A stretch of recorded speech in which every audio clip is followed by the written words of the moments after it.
¿Qué pensarías de alguien que se te acerca y te hace la siguiente pregunta? ¿Es esto del coronavirus real o una farsa? ¿Es verdad o es una teoría de conspiración? ¿Qué pensarías de esa persona? Te voy a decir yo qué pensaría. Pensaría esto, trataría de pensar lo mejor de él y diría, bueno, tal vez es que esta persona ha estado encerrada o se fue a algún lugar remoto de la tierra en donde no ha tenido acceso a la información por ya casi 2 años. Esa sería una de mis posibles opciones. La otra sería que está loca la persona, que se le zafó una tuerca. ¿Por qué? Debido a que toda la evidencia que se ha expuesto, no solamente en esta nación, sino a nivel mundial, apunta a la veracidad de la existencia de un virus mortal que amenaza la salud y la vida de las personas. El cierre de fronteras, los semáforos rojos con todas sus restricciones, los sistemas de salud colapsados, los enfermos, las muertes, entre otra lista más grande, deberían de ser suficiente prueba como para llegar a conclusiones obvias y veraces de la existencia del coronavirus y sus consecuencias. Sin embargo, iglesia, por allá afuera hay aún muchas personas en el mundo que viven con la incredulidad sobre la existencia de un virus. Te sorprenderías. Y de los estragos que el coronavirus provoca en las personas. Bueno, ¿por qué te digo todo esto? Como un preámbulo al texto que vamos a ver esta mañana. Vamos a ver una actitud del ejemplo de la ilustración que te estoy dando, muy similar con respecto a la audiencia original de Jesús. Donde pareciera que los incrédulos tratan de culpar a Jesús por su falta de fe. Y su problema, iglesia, no es falta de información, tenemos que dejarlo bien en claro.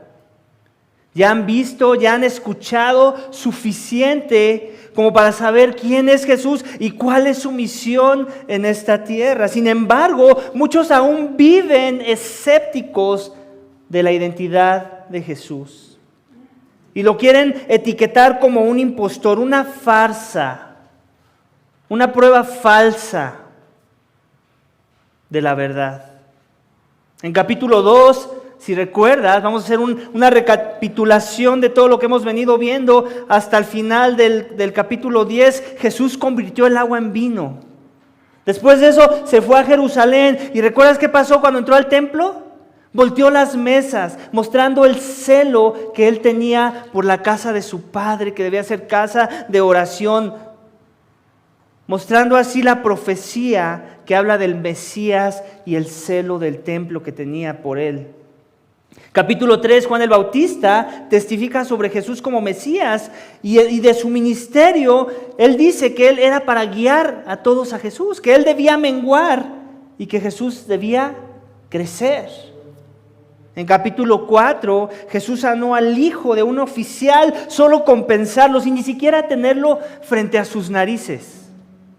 En capítulo 5, Jesús sanó a un hombre inválido por 38 años.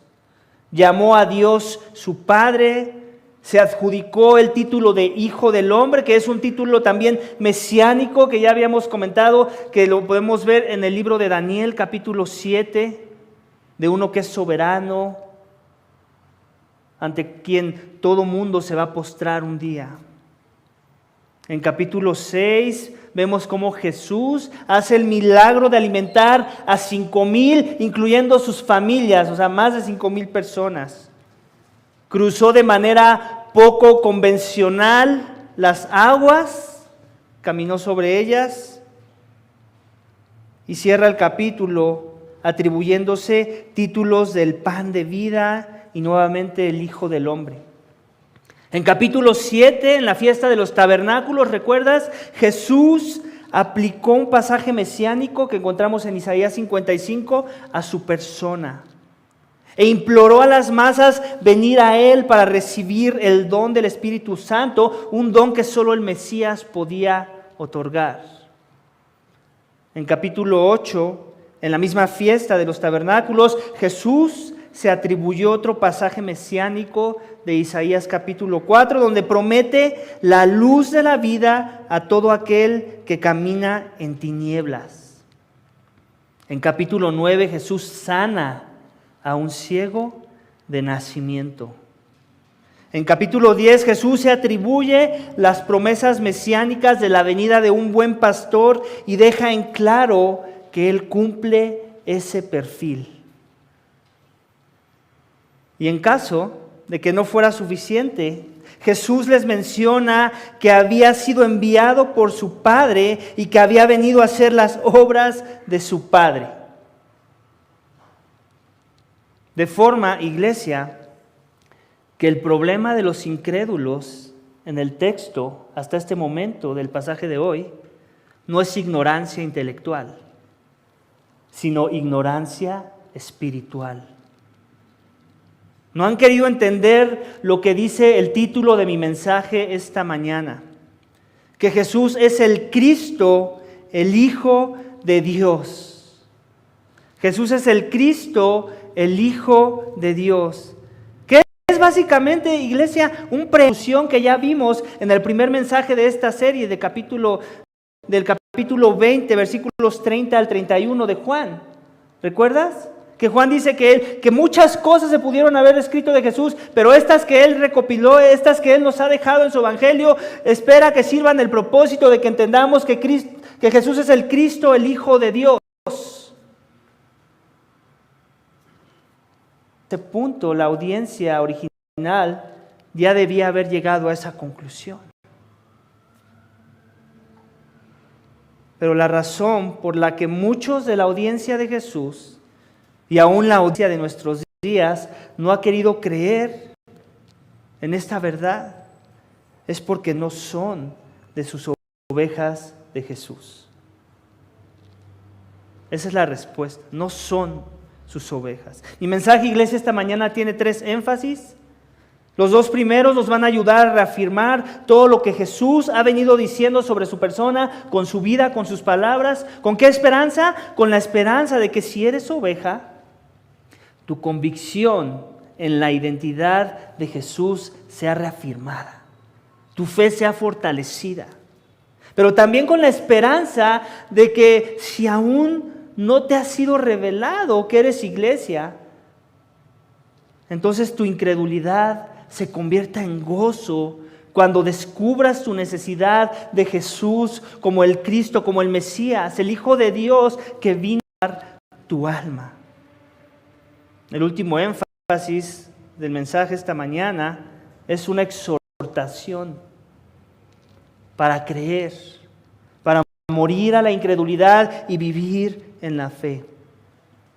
Así que vamos a ver el primer énfasis, iglesia, del texto esta mañana, que es este: si eres oveja, creerás que Jesús es el Cristo. Vamos a ver eso en versículos 22 al 30 del Evangelio de Juan.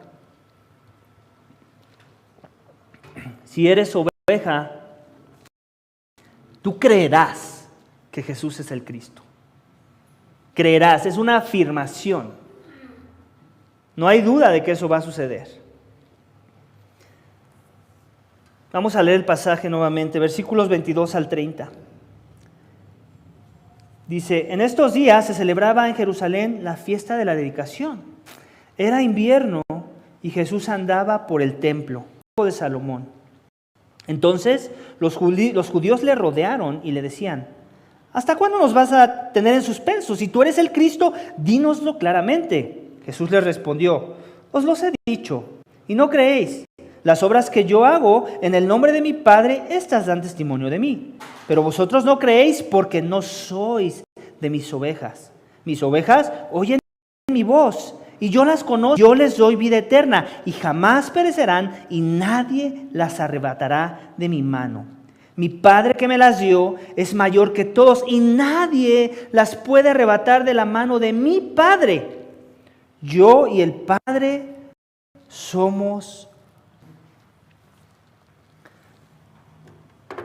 Si vas a un lugar, te sientas a la mesa, una persona te trae el menú, te toma la orden, se retira, regresa, te pone los platos en la mesa, te sirve el agua, te quita los platos que ya no tienen comida, después te trae la cuenta, y en ese momento que te trae la cuenta, se te ocurre hacer esta pregunta: dime, ya dímelo, ¿eres tú el mesero, cierto? ¿Qué pregunta más tonta? Ha sido obvio por todo ese tiempo, mientras comías tus alimentos, que ese era tu mesero. ¿Cómo te lo demostró? No te lo tuvo que decir. Aquí la mayoría de los meseros en los restaurantes, cuando se te acercan, te dicen, yo soy tu mesero, y te dan su nombre. Pero suponiendo que este no lo hizo, aún es absurdo hacerle esa pregunta al final, ya cuando te trae la cuenta, porque todo lo que él ha hecho, el servicio que te ha dado, el perfil que te ha mostrado en base a sus obras, a sus acciones, lo único que demuestran es que él es el mesero y que esa pregunta está de más. Tienes que llegar a esa conclusión. Hay veces que no hay que comunicar nada con palabras para que lleguemos a conclusiones verdaderas sobre la identidad de las personas. En el caso de Jesús era exactamente lo mismo, iglesia. Aunque públicamente no había revelado su identidad de manera verbal como Mesías, la única vez que lo hizo fue con la mujer samaritana en el pozo. Y ahí no había muchas más, era una conversación uno a uno. Él le dijo, ese con el que hablas, ese es el Mesías. Es la única hasta el momento en lo que llevamos del Evangelio de Juan donde él hace esa revelación. Todo lo demás, ¿qué ha sido? Alguien más dando testimonio de él, ya sea Juan el Bautista o sus milagros, sus obras.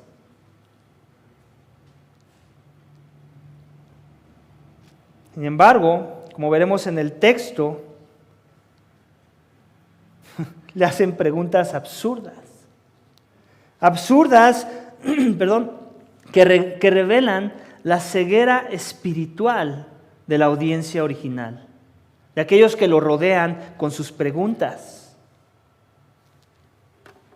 Vamos a ver nuevamente en el texto, dice que en los días que se celebraba en Jerusalén la fiesta de la dedicación, tenemos que aclarar que esta fiesta no fue instituida por Dios en el Antiguo Testamento, tiene que ver más con tradiciones de los judíos, que de alguna forma, brevemente, para dar un breviario cultural del por qué celebraban esta fiesta, anteriormente había un rey de Siria que denigró el templo, que hizo un sacrificio de cerdo en el templo, en su conquista hacia los judíos. Entonces eso era total aberración para el judío. Ellos sacrificaban otro tipo de animales, el cerdo era considerado un animal impuro. Entonces cuando ellos retoman el orden del templo, lo que hacen es instituir una fiesta como de consagración nuevamente del templo, como de dedicación del templo. Entonces básicamente esa fiesta, según los teólogos, duraba como 8 días y básicamente es lo que estaban celebrando, es lo que vemos aquí en el texto. Entonces era una fiesta que no necesariamente era mala porque Dios no la instituyó cuando les dio la ley a Israel. Simbolizaba eso, como que ellos estaban consagrando, dedicando nuevamente al templo y querían recordar ese evento. Pero Juan nos da ese contexto de esa rededicación, de consagrar nuevamente santo ese lugar, por ponerlo en esas palabras. Y es muy estratégico, ahorita vamos a ver más adelante por qué. Dice que era invierno y que Jesús andaba por el templo en el pórtico de Salomón. Otra vez ese es el contexto de la ubicación y de todo lo que estaba pasando. Dice, entonces los judíos le rodearon y le decían, ¿hasta cuándo nos vas a tener en suspenso?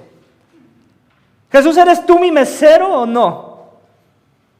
Básicamente es la misma pregunta absurda.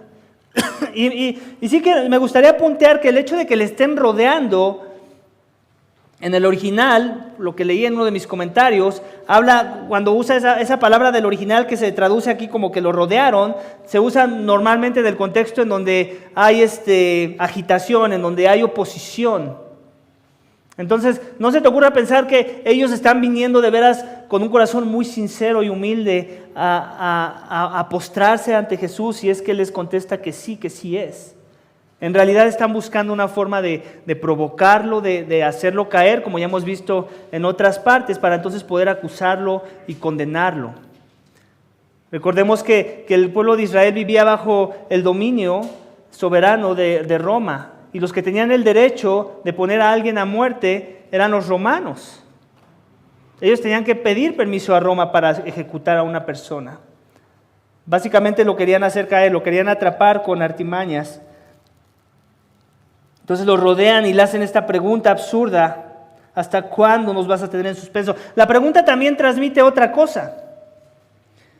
Transmite que quieren deslindarse de su responsabilidad humana de poner su fe o no en ese Mesías, en el supuesto de que Jesús sí lo es. Están tratando de culpar a Jesús de que no ha hecho lo suficiente como para que ellos se inclinen a pensar que en verdad Él es el Mesías prometido por Dios.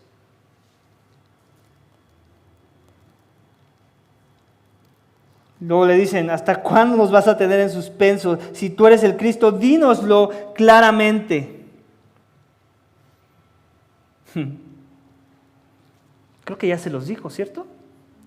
Acabamos de hacer una recapitulación de cada capítulo, un resumen muy resumido, valga la redundancia, de cómo Jesús ha ido obrando en su ministerio para que las personas lleguen a conclusiones sanas, fundamentadas en la verdad. Pero ellos no han querido, porque no es lo que están buscando. Ellos están más preocupados por su religiosidad.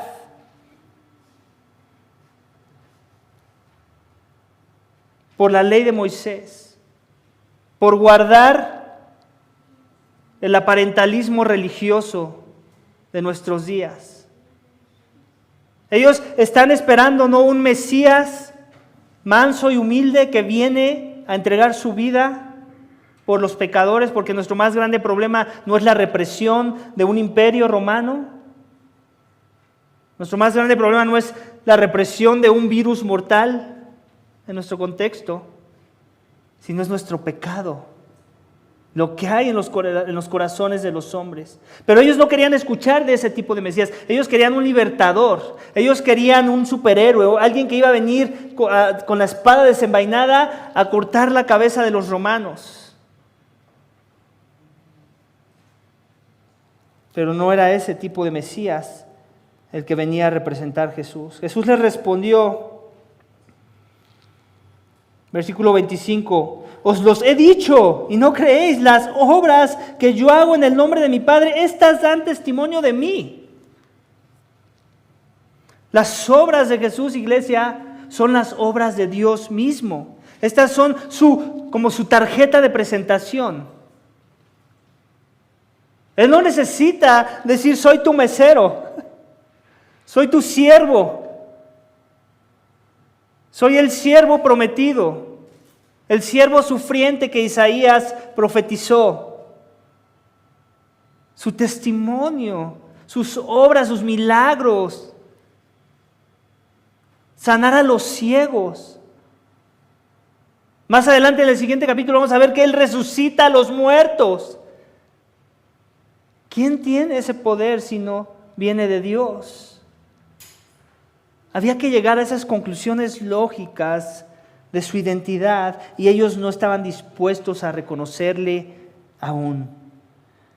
Pero había un problema y esa es la transición que Cristo quiere hacer. Quiere dejar bien en claro, no les contesta que ya se los hizo ver, ya se los dije, se los he mostrado, pero también no nada más les da la respuesta de que sí lo es, por decirlo así, sino que también les da la respuesta del problema por el cual ellos no lo han querido reconocer. Y se los dice en versículo 26. La razón por su incredulidad es: pero vosotros no creéis porque no sois de mis ovejas. ¡Pum! Jesús tiró la granada. Explotó la bomba. ¿Alguna vez te has preguntado por qué ese familiar tuyo, al que tanto le has compartido el Evangelio, que se lo has hecho ver desde diferentes formas, lo has invitado tal vez a diferentes eventos de la iglesia, pero aún no ha querido creer?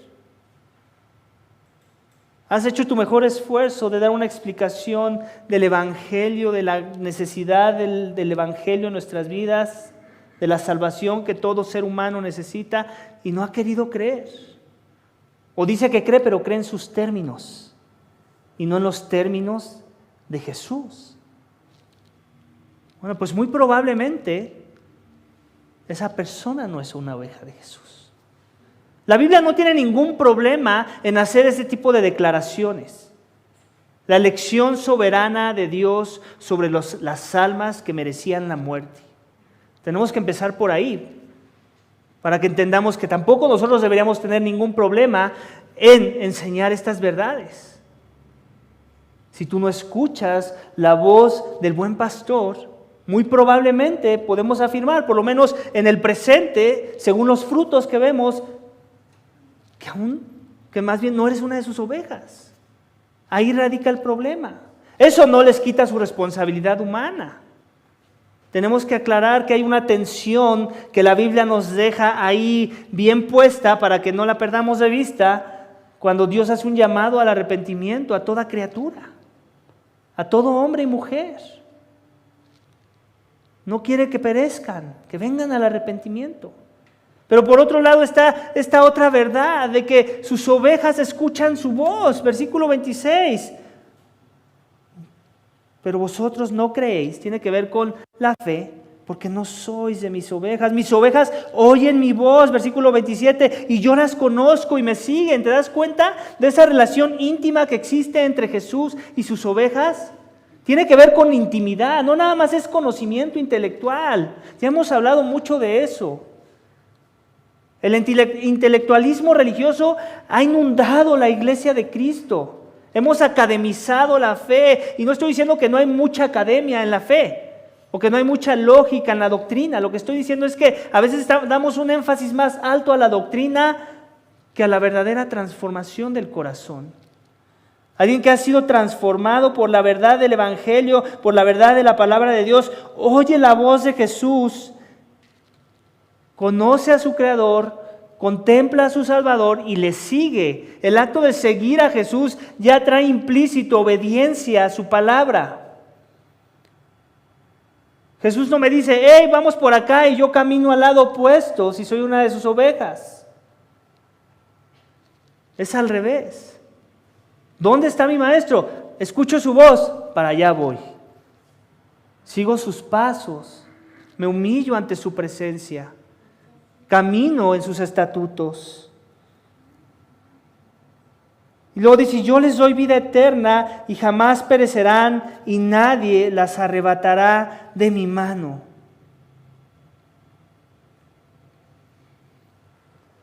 Tiene que ver con vida eterna. Tiene que ver con tener la aseguranza de una esperanza futura más grande que lo que este mundo nos puede ofrecer. Y es muy fácil, otra vez, ir con nuestro trasfondo religioso y decir: ay, esos judíos, sus preguntas tontas. Busquemos cómo aplica el texto en nuestro contexto. ¿Qué cosas están sirviéndonos como estorbo a nosotros que nos apartan de la realidad de reconocer la autoridad de Jesús como el Mesías? ¿Con qué actitudes, con qué acciones, con qué formas de pensar nosotros estamos cayendo en el mismo problema? Como si viniéramos a Jesús y le preguntáramos: ¿en verdad eres tú el Mesías, Jesús?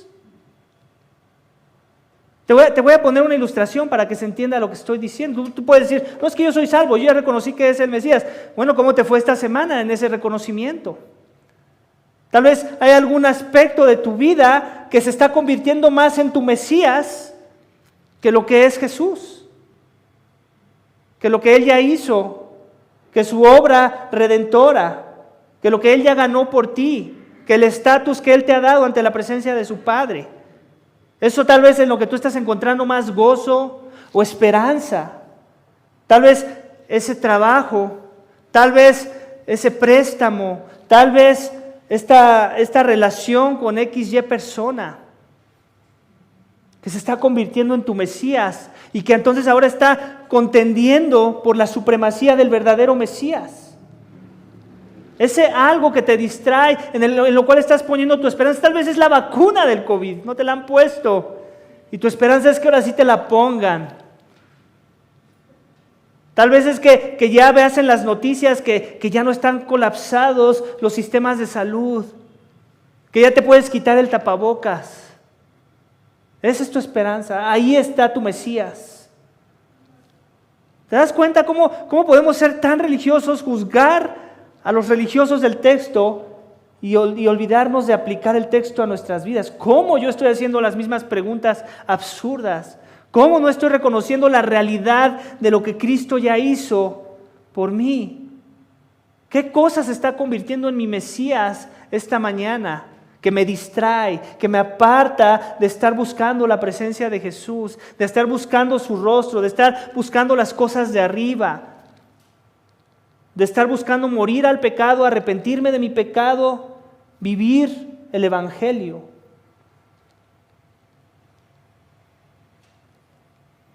Si eres oveja, creerás que Jesús es el Cristo. Él es tu Mesías. Él es el ungido. Él es el que te trae vida. Él es por el que te desvives.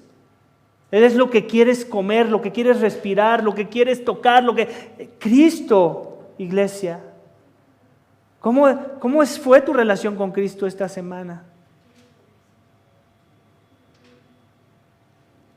Amén. Vamos al siguiente énfasis, versículos 31 al 39. El énfasis es este. Si eres oveja, creerás que Jesús es el Hijo de Dios. Si eres oveja, creerás que Jesús es el Hijo de Dios. Versículo 31 dice, los judíos volvieron a tomar piedras para apedrearle. Jesús, os he mostrado muchas obras buenas que son del Padre, ¿por cuál de ellas me apedreáis?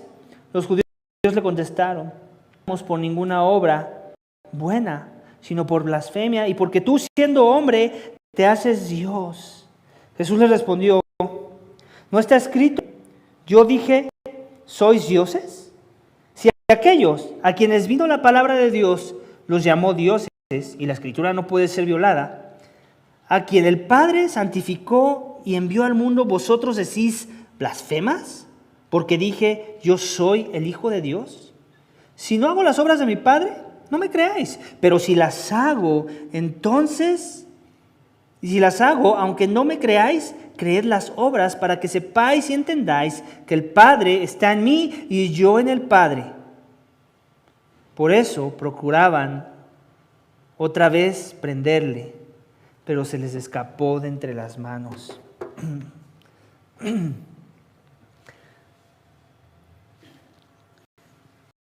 Imagínate que estás en la escuela, el profesor te quiere reprobar porque no le pareció la respuesta que diste a una de sus preguntas.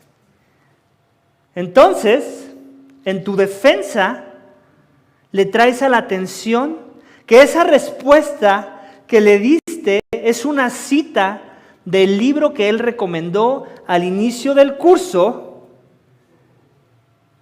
y que en teoría debería ser la respuesta que él estaba buscando. ¿Qué traería como resultado esto? Vergüenza sobre tu profesor, por un lado, que condena definiciones de libros que él mismo está dando.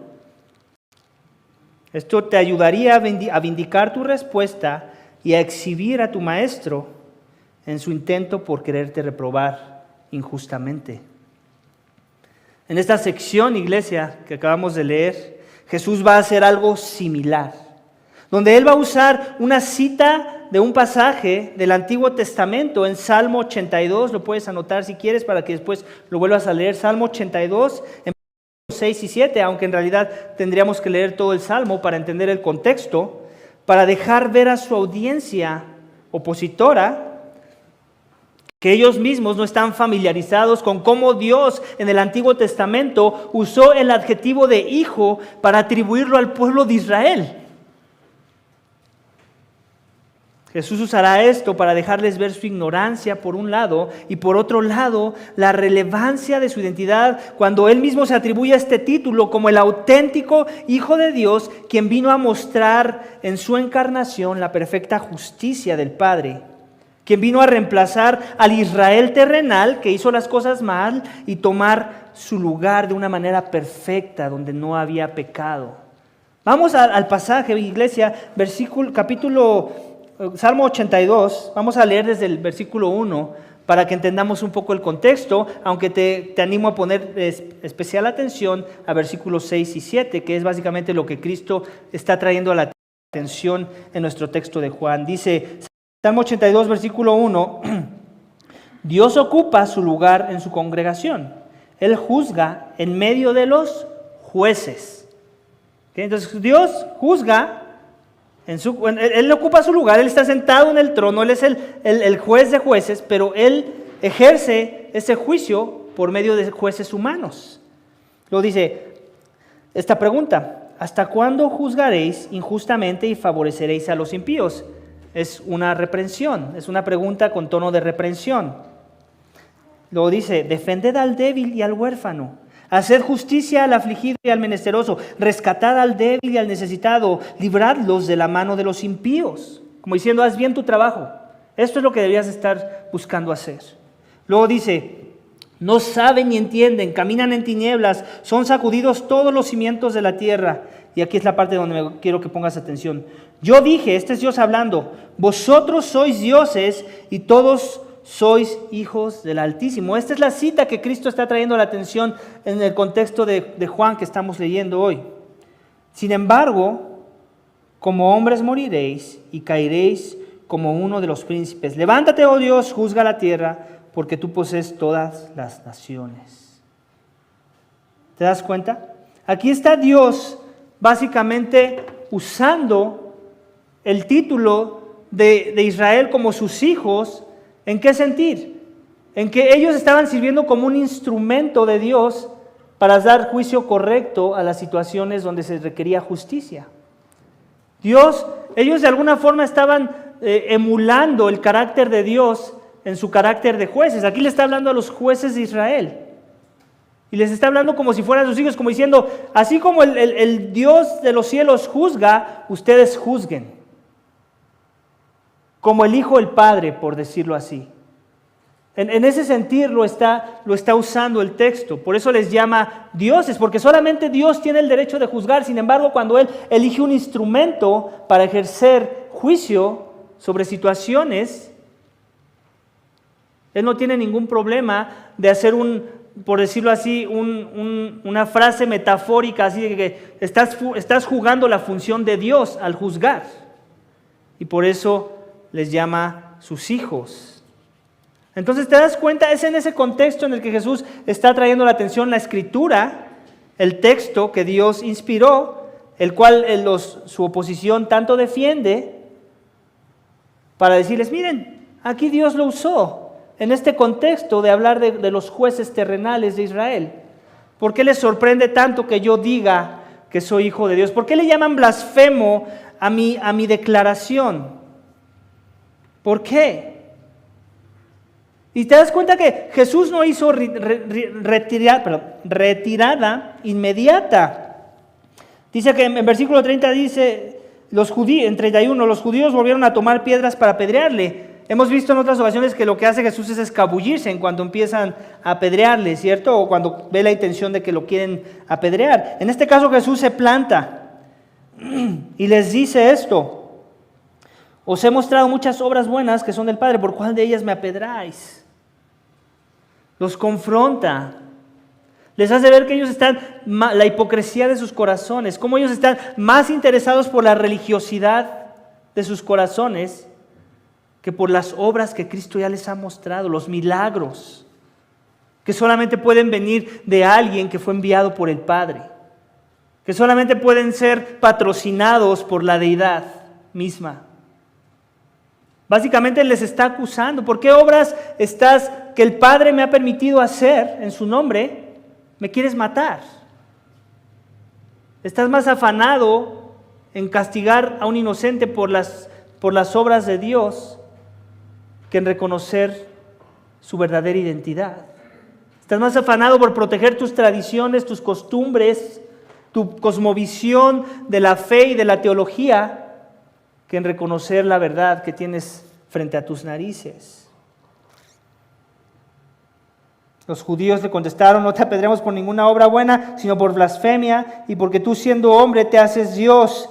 Eso lo dicen por lo último que dijo Jesús en versículo 30, yo y el Padre somos uno. Aquí también me gustaría entrar en un punto doctrinal. Cuando Jesús dice que Él es uno con el Padre, no nos está diciendo que el Padre es Jesús al mismo tiempo, o que Jesús está jugando la forma, que el Padre está jugando la forma de Jesús en algunos momentos y después regresa a ser el Padre. Ese sería creer en una teología modalista o unitaria. Hay muchas sectas del cristianismo que creen eso, que Jesús es a veces el Padre y el Padre es a veces el Espíritu, y que casi como Dios cambia poniéndose disfraces.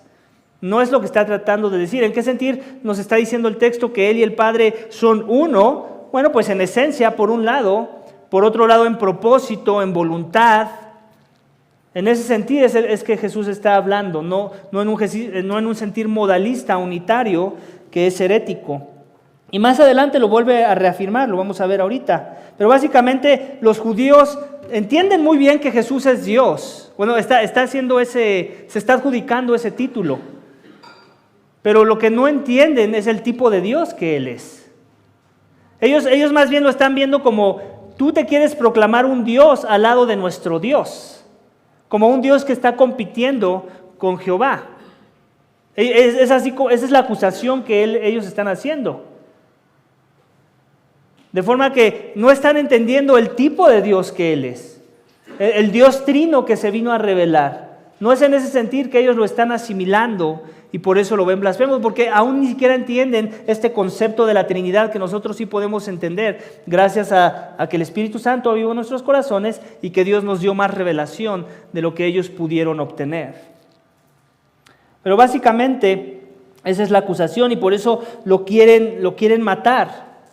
Lo acusan de blasfemo, de haberse levantado como un Dios que está compitiendo y contendiendo por la supremacía del Dios que ellos ya han creído en sus mentes. Luego versículo 34 dice: Jesús les respondió: ¿no está escrito en vuestra ley, yo os dije soy dioses? Ya lo leímos, ahora ya entendemos un poco mejor en qué sentir Jesús lo está diciendo. No que tú y yo seamos dioses, pero sí hay un sentir en el que cuando obramos como Dios, somos como Dios en ese sentir, en mi obrar, no en mi esencia, en mi obrar. Si aquellos a quienes vino la palabra de Dios los llamó dioses, y la Escritura no se puede violar, aquí les está refutando en su cara las Escrituras, que no conocen las Escrituras, que no han leído el Salmo 82, a quien el Padre santificó y envió al mundo, vosotros decís blasfemáis, porque dije, yo soy el Hijo de Dios.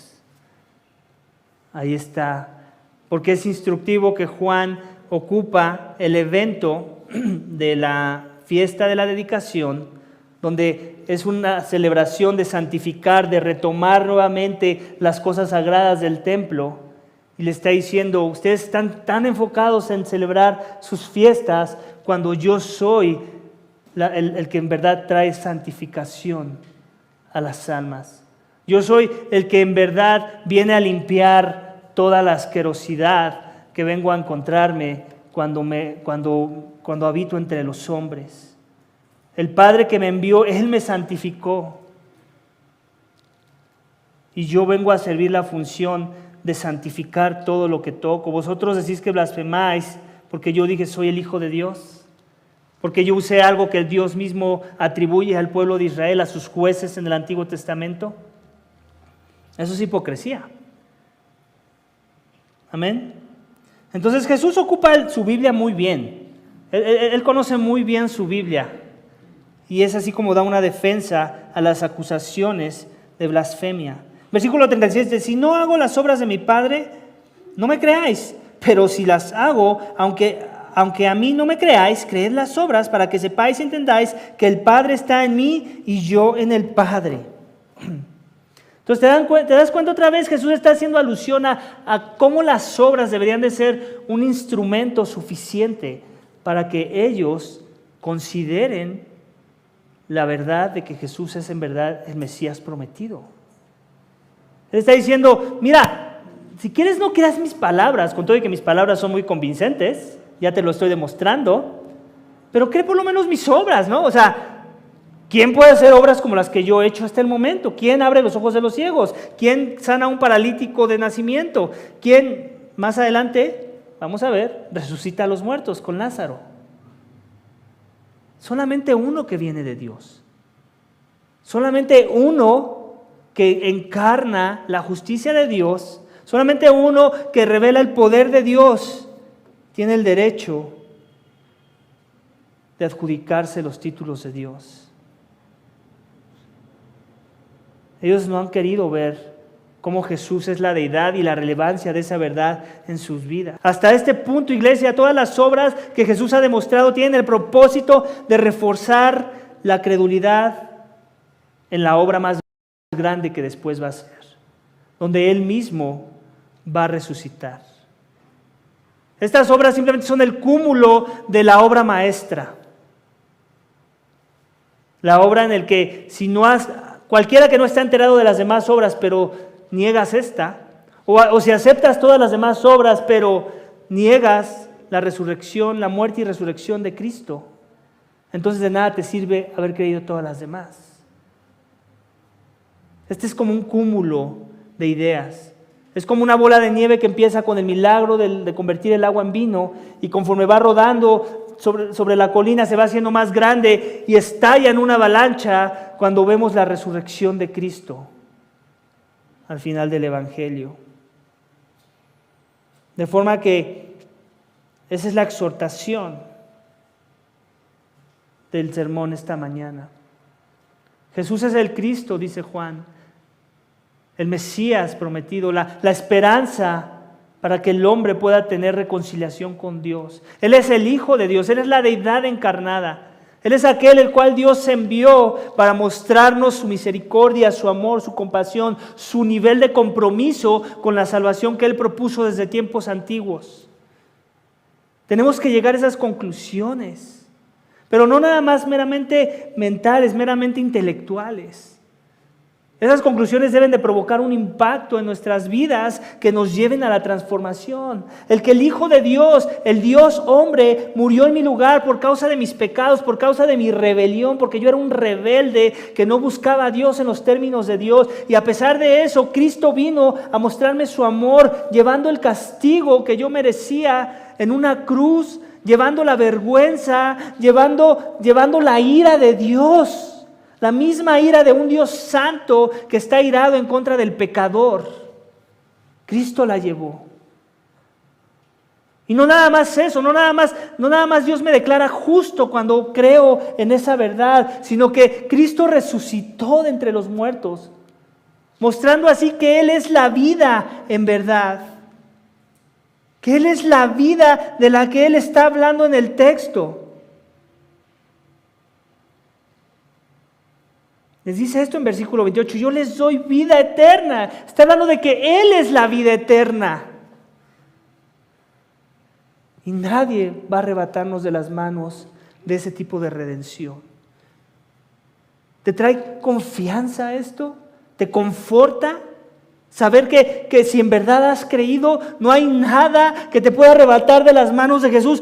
Pablo lo dice en el capítulo 8 de Romanos, versículo 35. ¿Quién nos separará del amor de Cristo? Si en verdad has puesto tu esperanza en esta obra redentora de Cristo Jesús, muriendo por tus pecados, llevando tu culpa, resucitando al tercer día, mostrando así que es la misma resurrección que tú experimentarás por haber puesto tu esperanza y confianza en Él, por haber depositado tu confianza en Él, por haber descansado en su obra y haber dejado de estar trabajando en tus propias fuerzas, tus obras, para calificarte ante los ojos de Dios. Pablo nos lo dice, ¿quién nos separará del amor de Cristo? ¿Tribulación o angustia o persecución o hambre, desnudez o peligro o espada? Más adelante en el versículo dice, somos más que vencedores por medio de aquel que nos amó, porque estoy convencido de que ni la muerte, ni la vida, ni los ángeles, ni los principados, ni lo presente, ni lo porvenir, ni los poderes, ni lo alto, ni lo profundo, ni ninguna otra cosa creada podrá separarnos del amor de Dios que es en Cristo Jesús, Señor nuestro. Eso es lo que hace vibrar al cuerpo, iglesia. Eso es lo que debería ahorita hacerte vibrar. Saber que tu fe no está fundamentada en una mitología, que no está fundamentada en algo que no es certero, que no tiene fundamento. Las bases de nuestra fe es verdad, hay pruebas. Y por si eres escéptico, por si esta escritura no te ha traído esa convicción, ve todos los años que lleva la iglesia proclamando el mismo mensaje. Ve la vida de los mártires que están dispuestos a sufrir persecución, están dispuestos a ser separados de sus familias, están dispuestos a sufrir la tortura porque entienden que esto es la verdad. Los apóstoles no tenían ningún beneficio de haber seguido una mentira. Todos murieron torturados, pero no les importó porque ellos ya habían ganado algo más grande que sus propias vidas. Yo no sé esta mañana si tienes una percha religiosa o tradicionalista de un cristianismo tradicional, tal vez heredado por tu familia, en donde lo único que haces es hacer eco a las palabras que te dicen que hagas eco, pero no necesariamente esas palabras han entrado en tu corazón, han afectado tu corazón. De tal forma que en verdad sigues a Jesús en sus términos, que en verdad escuchas su voz, en verdad Él ha robado tu corazón. Ahora tu corazón le pertenece a Él. Y con esto paso a la exhortación última del texto, que también es la exhortación del Evangelio que te estoy presentando para que creas, para que te arrepientas y creas. Versículo 40, muchos han creído, ¿y tú? Eso es lo que vamos a leer en el texto, versículo 40 del mismo capítulo. Dice, se fue de nuevo al otro lado del Jordán, al lugar donde primero había estado bautizando Juan, y se quedó allí. Y luego dice esto, y muchos vinieron a él y decían, aunque Juan no hizo ninguna señal, sin embargo, todo lo que Juan dijo de este era verdad. Y muchos creyeron en él allí. Muchos creyeron en él. Muchos creyeron en sus obras. ¿Te das cuenta? Están diciendo, Juan no hizo mucho, pero todo lo que Juan habló sobre Jesús, lo podemos ver. Y sus obras me bastan para creer en Él. Su obra más grande, no la toca el texto, pero sí la toca toda la... Es su obra redentora en la cruz. Es la obra de redención. De que nosotros que merecíamos la muerte podemos tener vida en Cristo. Y muchos han creído a lo largo de los siglos. Y muchos, la esperanza es que sigan creyendo. La esperanza es que tú crees si aún no has creído. La esperanza es que tu esperanza sea puesta en una persona, en aquel que resucitó de entre los muertos, en aquel que vendrá a juzgar, en el juez soberano y eterno, en aquel que no va a dar por inocente al culpable y que ya castigó a su hijo, al inocente, para que nosotros culpables no muramos cuando lo merecíamos. Es un trueque es un intercambio. Su santidad se nos imputa por medio de la fe. Nuestra injusticia se imputa a Cristo y por eso es tratado como un culpable en la cruz. La muerte que Él llevó es el castigo por mi pecado. La vida que ahora yo puedo tener por medio de la fe es la vida que Cristo me da cuando he puesto mi esperanza en su identidad, en que Él es el Cristo, mi Mesías, mi Salvador, que Él es el verdadero Hijo de Dios que se encarnó y nos mostró ese amor redentor. La resurrección es simplemente el inicio del gozo eterno que experimentaré, donde aunque muera, aunque una enfermedad como el COVID me quite la vida o cualquier otra cosa como un accidente, yo todavía tengo la esperanza de que voy a vivir. Iglesia, esa es la esperanza del cristiano. Muchos de ustedes saben que estuve enfermo hace 4 semanas ya del COVID y les soy honesto, hubo un par de días donde dije, hasta aquí llegué. Yo creo que hasta aquí llegué. El COVID me quitó la vida. Y venía, no les voy a negar que venía un cierto miedo, mis hijos, mi esposa, pero después, ¿saben qué me traía esperanza? Era inmediato. La esperanza era inmediata, no crean que vivía en agonía ese día, pero tengo una esperanza más grande que esto. Eso era lo que me avivaba, eso era lo que me consolaba.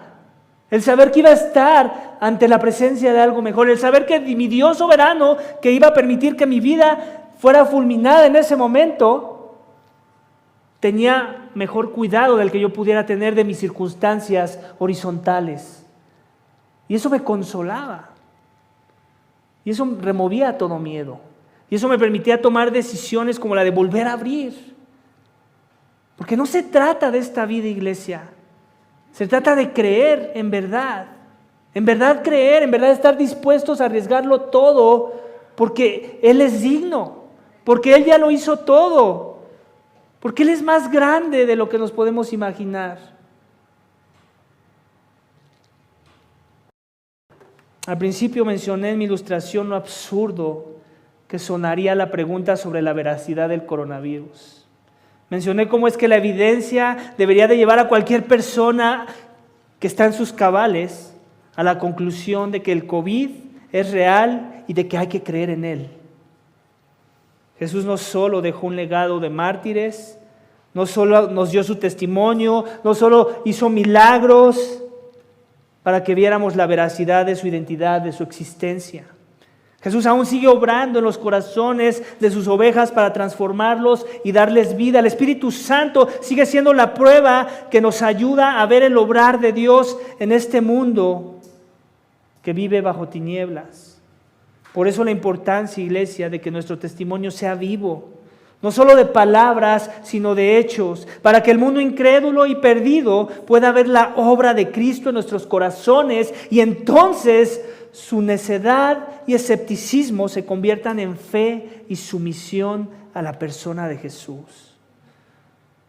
Si eres oveja, si en verdad escuchas su voz, tu trabajo como oveja es proclamar y vivir este mensaje, sabiendo que Dios en su soberanía te sostendrá en sus manos porque nadie te puede apartar de las manos del que es más poderoso, que es su Padre. Aquellos que serán identificados como sus ovejas. Vamos a orar, iglesia, para que si aún sigues fuera del rebaño, entonces creas en verdad.